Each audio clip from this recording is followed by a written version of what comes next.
Yeah. Hello, everyone. Welcome back again for the next interesting session. Our next session explores tracking API exploits in connected vehicles before they cause the real world impact. API powers remote commands, auto updates, EV charging, but they are also prime targets for attackers. This presentation examines the real world exploits like wind spray technique and API manipulation via dealership systems, offers practical strategies for detecting anomalous API behavior by correlating it with vehicle data. Joining us from Upstream Security are Elad, the Director of Cyber Threat Intelligence, who leads the AutoThreat Mobility CTI platform, brings experience from critical infrastructure and allied military technology units. Ruslan Gurnabau, Senior Cybersecurity Solution Engineer specializing in API security, threat hunting, and connected vehicle protection. Please welcome Elad and Ruslan on the stage. Over to you. Hi everyone. Ruslan, can you showcase the presentation?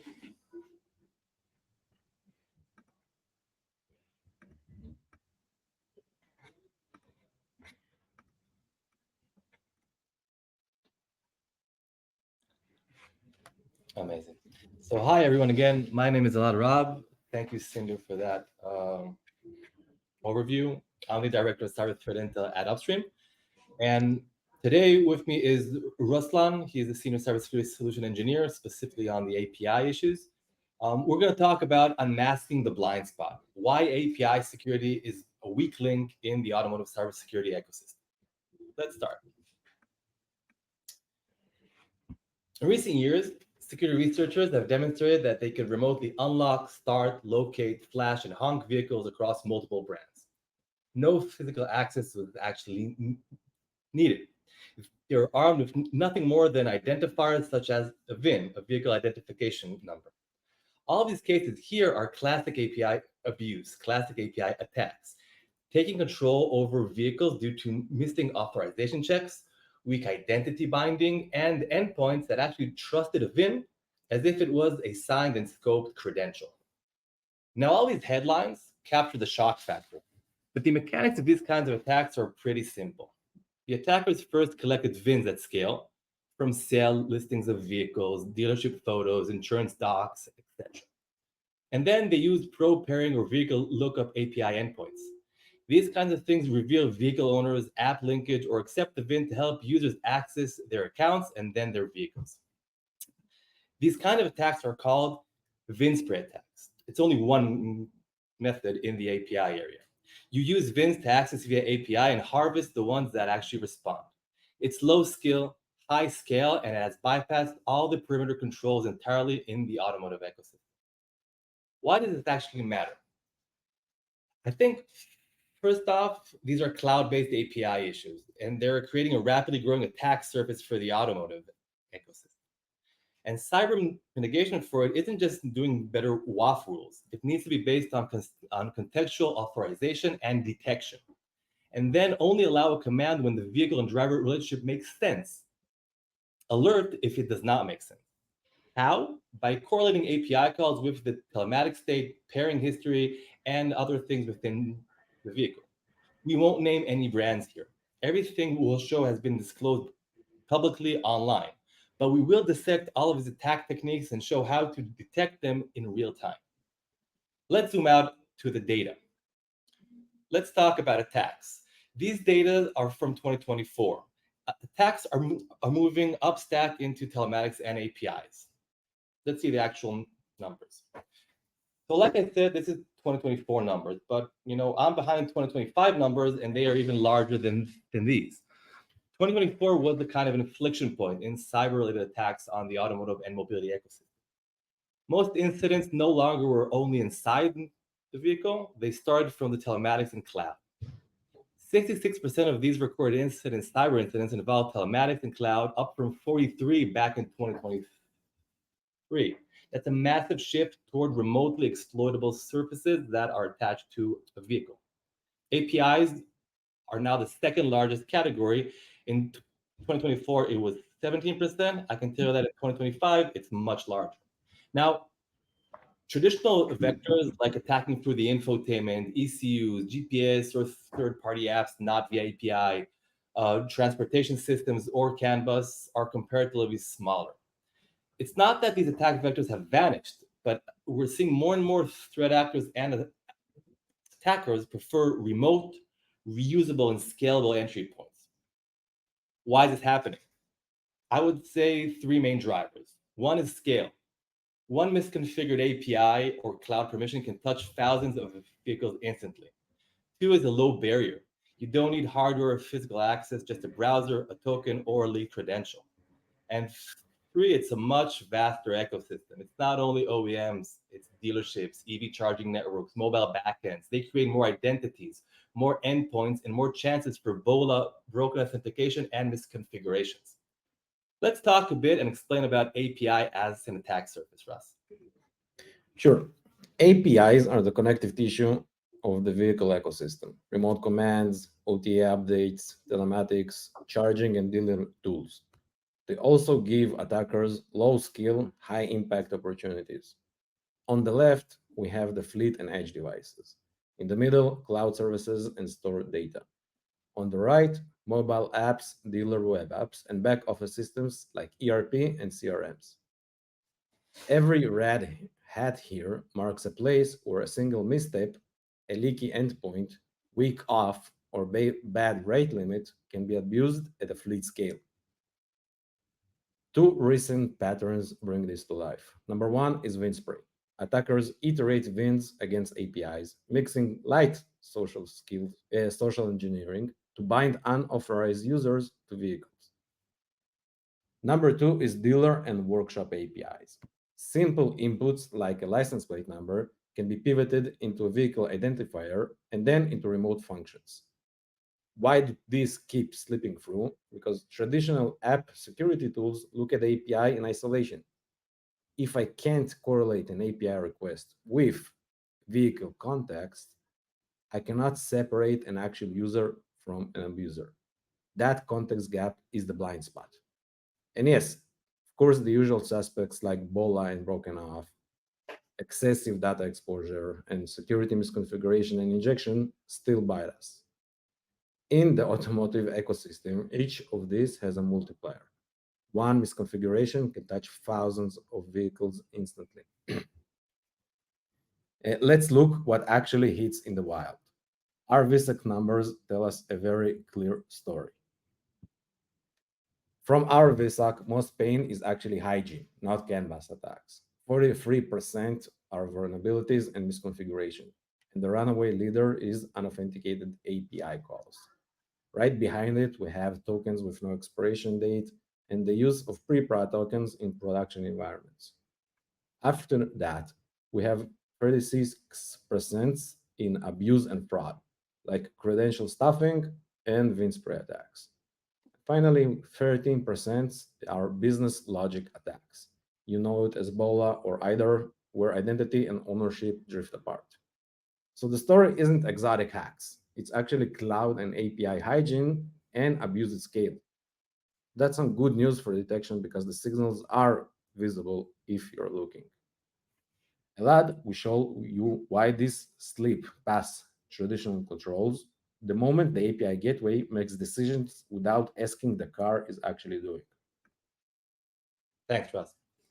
Let's talk about that. Let's talk about the blind spot. Automotive APIs lack telematics context.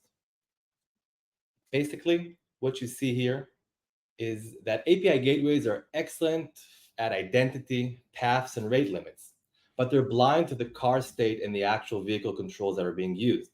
That's the gap the attackers live in. On the left side of this screen, you see a vehicle and its telematics unit. On the right side, you see enterprise apps, dealer apps, partners, and consumer apps. Everything funnels in the middle through the API gateway. Yet the allow deny decision rarely checks permission to the vehicle controls, such as ignition, charging state, location, or repairing history. That's why these API based attacks we see in the wild are approvals for commands that make no sense. You see pairing bursts for the same VIN from an unknown device. You see start charging when the car reports it's not plugged in.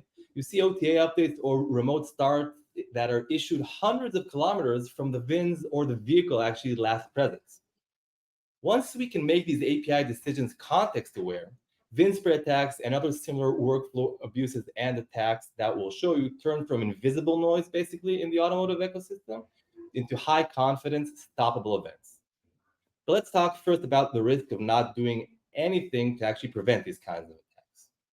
Russ. So if we do nothing, three major risks arise quickly. Number one is safety and control. Remote commands approved out of context, like unlocking the door while the car is still driving. Number two is privacy and compliance. Location and owner data can be exposed via weak APIs.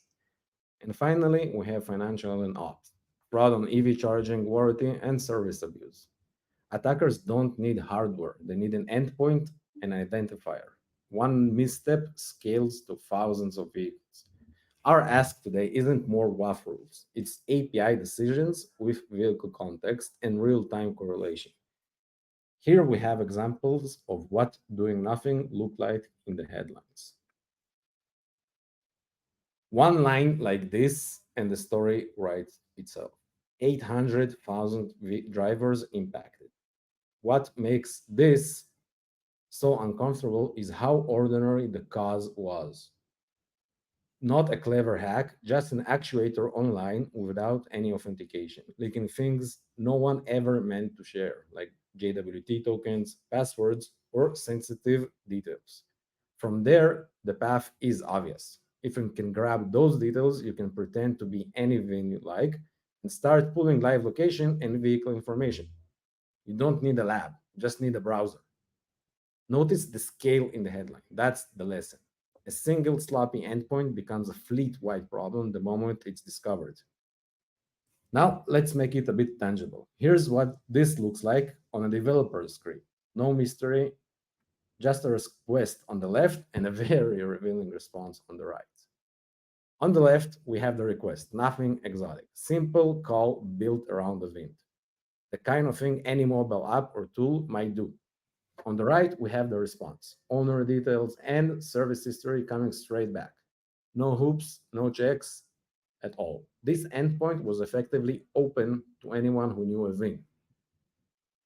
There is no authorization checks, no rate limiting, and frankly, a lot more data than the app actually needs. That combination is why it was harvested at scale. If one person can do it, a script can do it a lot faster. It's the disconnect we see over and over. The app feels secure, has a sleek UI, proper logging, yet the backend API behind it didn't get the same attention. And that's the pattern to remember. Small API oversights lead to huge real-world impact. Not because the attacker was brilliant, but because the surface is broad and the data is very valuable. So if you're thinking, we'd never deploy that, remember, this didn't look dangerous in that moment. It looked like a helpful endpoint. It only became dangerous at scale. Okay, now that we saw two concrete examples on the table, next we will look at a headline case where the starting point wasn't a VIN at all. It was a license plate. And back to you, Elad. Thanks. So massive scale API risks aren't only about capturing VINs and then using them. Here you see remote controlling vehicles with just a license plate, basically. The headlines captured the shock value, remote control with nothing but a plate, no garage, no physical tool, no OBD tool, just web requests into the wrong API. In the middle of the screen, you can see the managed vehicle screen from an app shown by a researcher. The flow looks kind of legitimate, add a vehicle, manage credentials, but the identity checks behind it are too weak. That's the whole problem in one image. A clean UI app, but this masks a risky API in the backend. On the right, you see what the weakness translates into the real world. With this access via an API attack, you can geolocate, lock, unlock, remote start stop, control lights and camera functions in the vehicle. All these green check marks show you what you can access across multiple models. That's scale. One backend, one API attack, many vehicles and many functions being impacted. Two things I want you to remember from this slide. It's about inputs. They're broader than what you think. You don't need to be an expert. It doesn't have to be looking for only VINs. It could be plates, emails, dealer IDs, even service order numbers that can be pivots. And secondly, once you attack that backend and it trusts the pivot, you jump straight from lookup to controlling over vehicle control. That's why these attacks move very fast.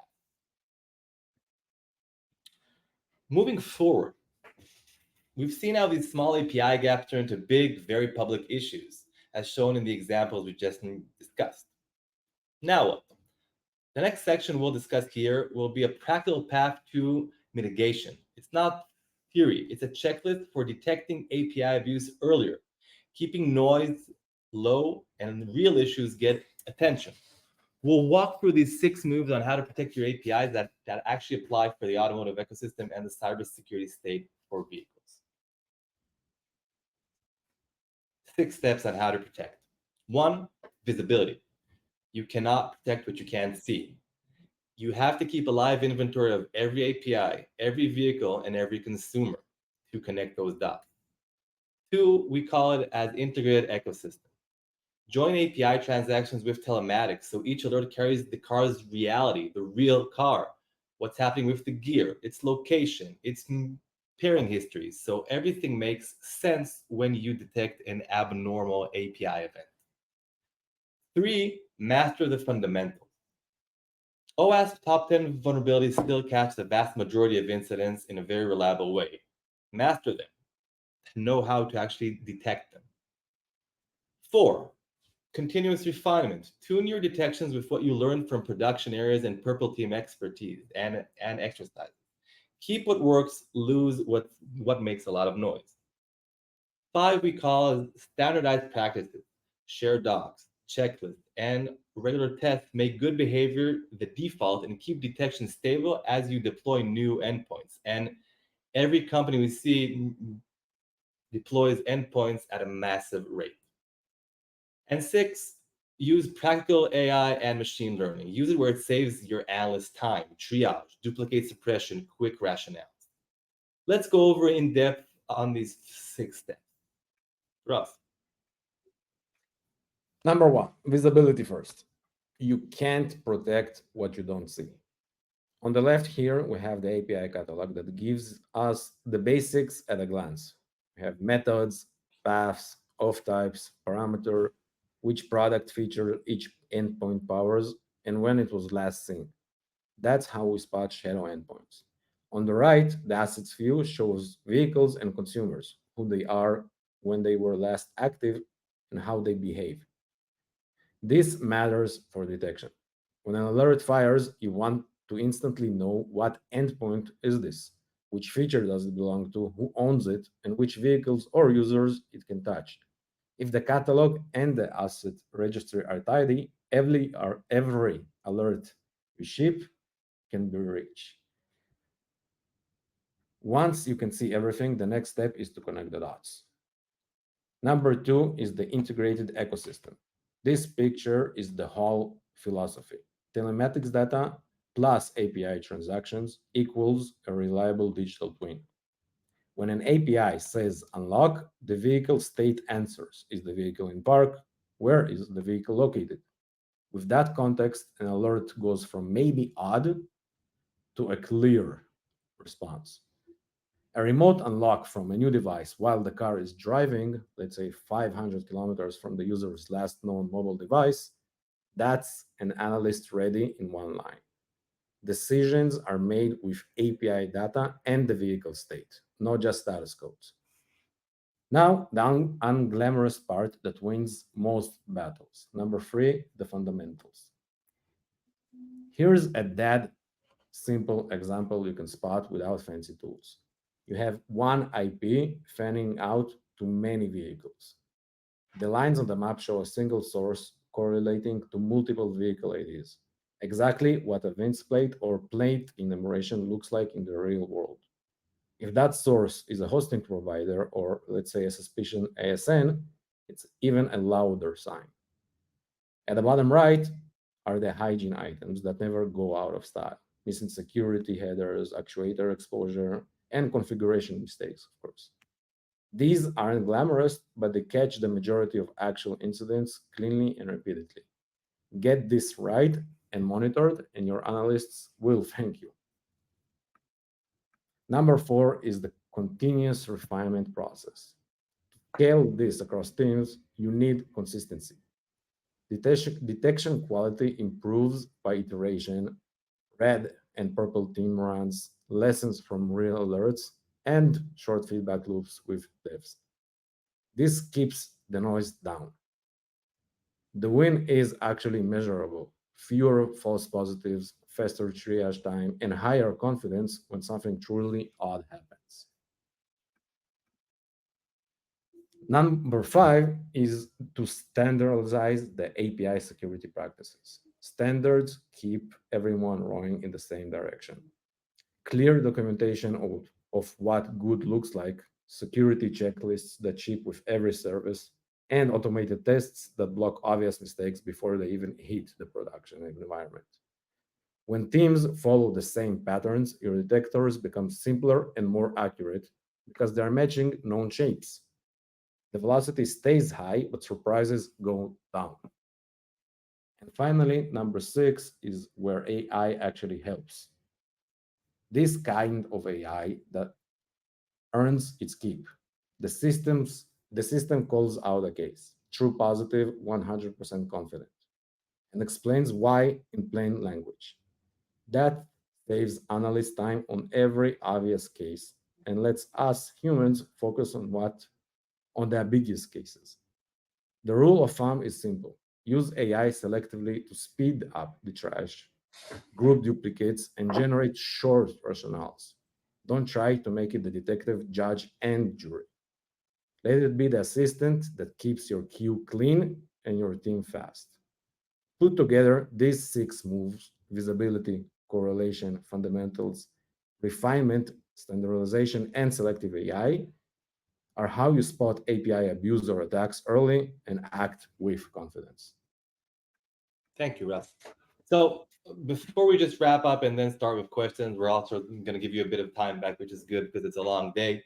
That was our take on API security, as we see as one of the weakest links in automotive cybersecurity, and how to, actually address and mitigate it.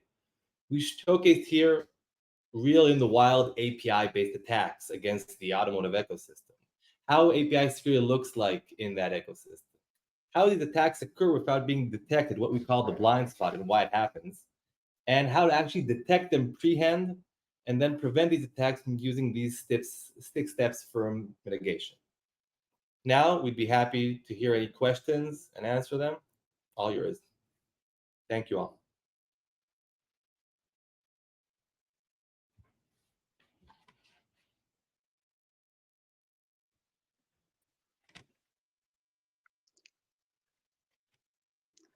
Hi. So, thank you, Elad. Thank you, Ruslan, for the interesting presentation and also giving us some deep insights about how API should be handled and what are the exploits in this area. So, following it up, we have some questions in the Q&A, which I'll be also presenting in the stage. Yeah. Do you think APIs are a boon or a bane? So, on one end, you're giving more access, open access to connect on different services, or you're allowing too much easy way to crack the services in the open. So, who would like to pick up this question? Yeah, I'll start and then I'll let Russ, of course, complete. Yeah, yeah. Bane. So, a boon.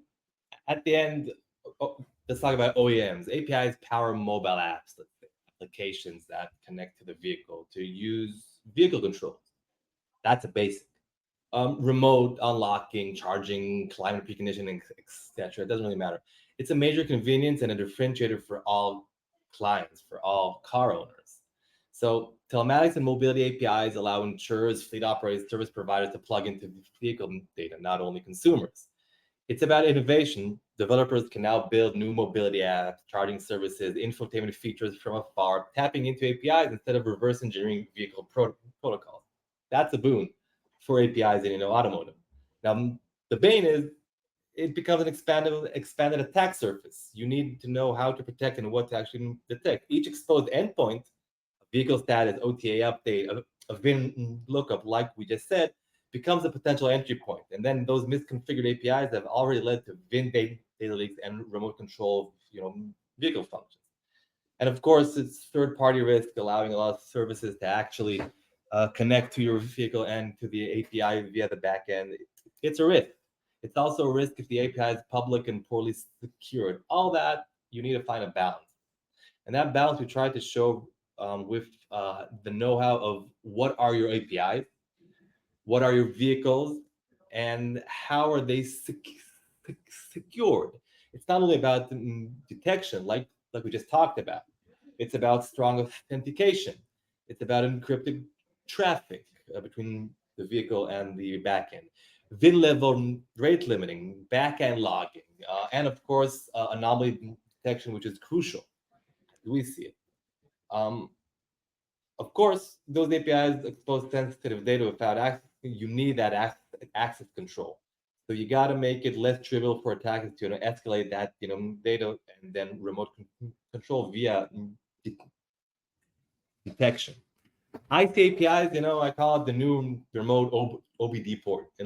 At the end, it's a powerful diagnostic and control channel that you cannot leave open. You need to monitor at all times, but you have to use it because it's part of the future. So that's my take on API there. And, of course, it's much more as a bane at the end because you need it, but you need to understand what the boons are. Russ, if you have anything to add.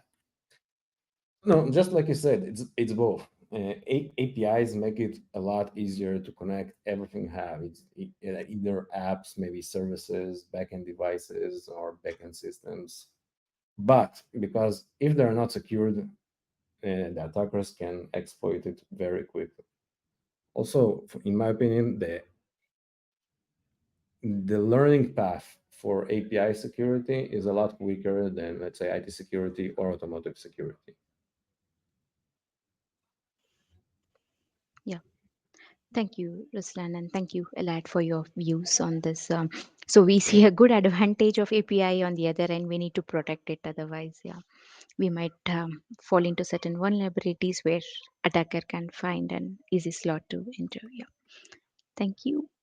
And then following it up, yeah, we have another question from Michael. Yeah. So where do you see the difference between IT API security best practices and automotive one?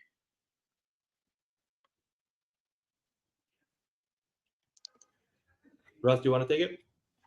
I'm sorry, I didn't hear it. Um, where do you see the difference between IT API, maybe the one which is a non-automotive case, and the automotive Mhm. case? I think they are talking about that.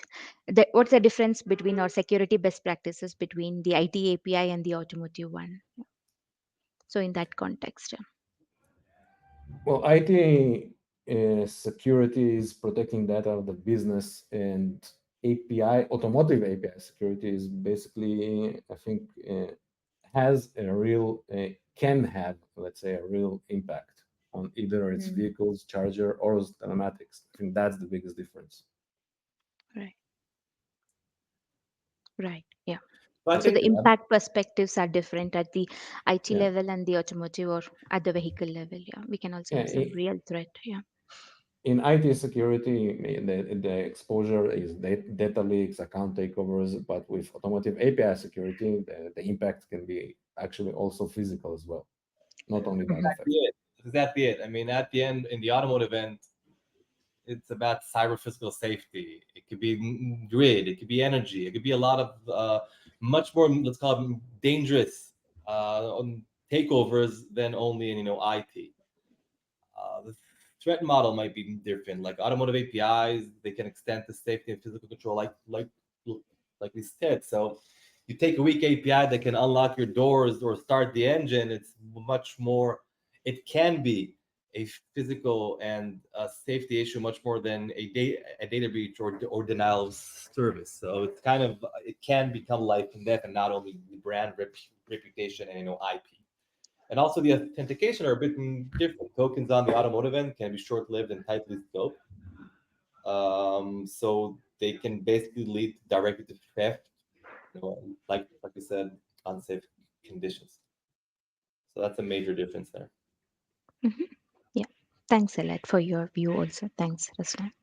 Okay, so we have one more question on what's the best way to secure the APIs, JWT or PASTIO? Either.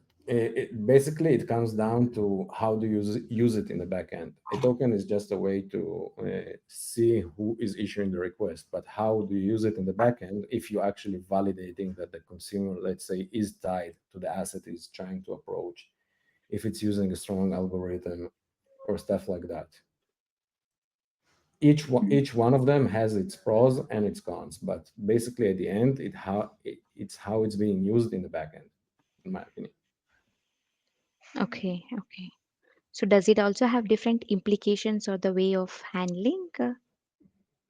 If it's easier to handle or it's faster, I do not know. Mhm.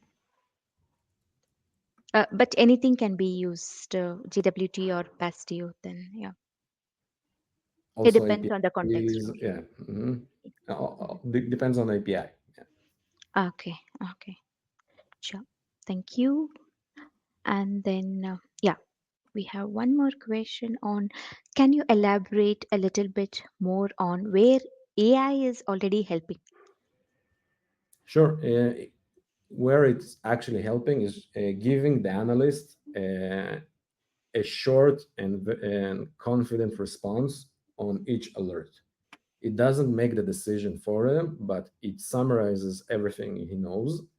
So the analyst can actually make a quick decision without spending a lot of time on doing it itself. Right. And that makes, and let's say, an investigation that took maybe can take a few hours or even days into minutes by the use of AI. So, meaning is it helping the driver or the end user or in the analysis phase also? On analyst time. Mhm. Sure. Elad, maybe you have a bit more on the use of AI. I think it's about that. I mean, for triaging and real investigation, we're talking about the analyst end, about the detection end. AI makes your investigation really, really faster. They can also build the base for corroborating data between APIs, corroborating data between vehicles, and understanding have you seen the same methods somewhere else? Investigations that, like Ruslan said, I know it from the VSOC end, the vehicle SOC end. Investigations that took several hours are now taking 2-3 hours tops to gather all of those data points. So it's critical for us to connecting all of those dots in the investigation end, and that's a very crucial part for us. Yeah, definitely. I think it is an assistant and also it helps our analysis more faster and depends on how we use it more and more. Yeah. We also talked about it. We don't. It's not a good idea to use it as 100% control over your work, basically, or over your detection. It's a decision helper, and Yeah. it sums up all the details in a very orderly way. Once you know what are the endpoint, what is the endpoint you want to look into, and what was the kind of the attack that you think happened. So that's the current use on our end. Hmm. Very, very important. Right, right. I agree on that. Okay. So one more last question in this session. So interoperability of charging station of V2G or G2G, grid to grid, is exposing too much of data content through APIs and apps. And because of this, do you think that we are spreading the attack surface area beyond the vehicle into the open? And yeah, how do we take some precautions beyond for this? Yeah. So I can start. Russ, you can add. Mhm. Yeah, it's a big question. It's kind of a key shift that's happening. I mean, in the automotive attack surfaces, from vehicle to grid, even grid to grid, charging, Yeah. all that part. It's no longer just a vehicle to the OEM backend. It's now vehicle, charger, CPO, energy provider, grid operator, app ecosystem. It's big. So in a classic threat model, spreading the risk beyond the vehicle, an attacker all he needed was to compromise the vehicle or its telematics backend. In a newer model now, the weakest link can even be only the charging API. That's why it's such a vast ecosystem, or the mobile app, or the energy aggregator portal. So it effectively moves the attack surface from inside the vehicle into a much Yeah. larger, unregulated ecosystem, which is being regulated now. So, big picture, yes, the attack surfaces are spread. That's why you need to be so tight in understanding all of your API points and all of your endpoints, because the vehicle now is connected to a variety of supply chain risks. Okay, so what you want to do is understand that vehicles are no longer isolated and they're nodes in a cyber physical energy network, let's call it. You need to really understand. And I think that we're seeing more and more regulation also touch on that. But it's not just OEMs protecting their vehicles now. It's ecosystem needs to be a part of it, especially EV charging, dealerships. Um, that's what's going to happen, and that's what's happening now. There, APIs connect. We're seeing these kinds of attacks, data breaches. It could start from leak creds even, and we can close that gap with detection on each part there. The main question is who will be responsible on each side, and that's something that regulation alone cannot cure. It's something that each part of the supply chain will have to understand. Yes, data is being exposed, grid Yeah. wise, and everyone needs to start protecting it because everyone is a part of the chain. So I hope that answers it a bit. Right. Yeah, Right, Elad. I'll just Yeah, Ruslan, add your view. one line. Yeah, I'll just add one line. Like APIs are essential, but anytime you add a new, let's say, connection, the attack surface grows. So you can use the chargers to attack vehicles, use the vehicles to attack chargers, and even the grid itself. Anytime you add something, the attack surface grows. Very, very true. I think it will attack more entry points than to the system. And Elad, as you mentioned, I think it is not single responsibility. I think it's an ecosystem responsibility and how we jointly design it for the operation and than merely looking only from the vehicle standpoint of view. We should look from the ecosystem standpoint of view. Exactly. Right. All right, so we have come to the last part of the session. Thank you very much. And then for the participants, if you're interested to talk to the speakers, so please do join them in the launch. They will be available for some more time to discuss on this critical topic for us. And then thank you once again, Elad and Ruslan, for joining us from the upstreams. And yeah, on behalf of ASRG and also on behalf of Secura Streets 2025, thank you once again. Yeah, Thank Thank you. you very much. Thank you very much. thank you. It was a pleasure.